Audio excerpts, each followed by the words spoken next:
No poďme sa trošku porozprávať. Mám trošku viacej pamäte v telefóne. Takže mám viacej minút. Akurát som dokončila live na Facebooku. Prvýkrát po 100 rokoch som robila live.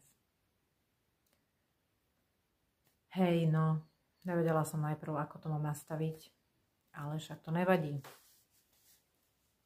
To, že nejsi technický typ, nemá s tým nič spoločné. Nemá nič spoločné s tebou, kto si a čo z teba vyžaruje. To, že ja som blondína a bolo mi to povedané a pripomínané desiatky rokov, to tiež akože zanehalo na mne nejaké tie stopy, ale čo chcem povedať je, my tak radi udupávame ostatných, teda počkaj,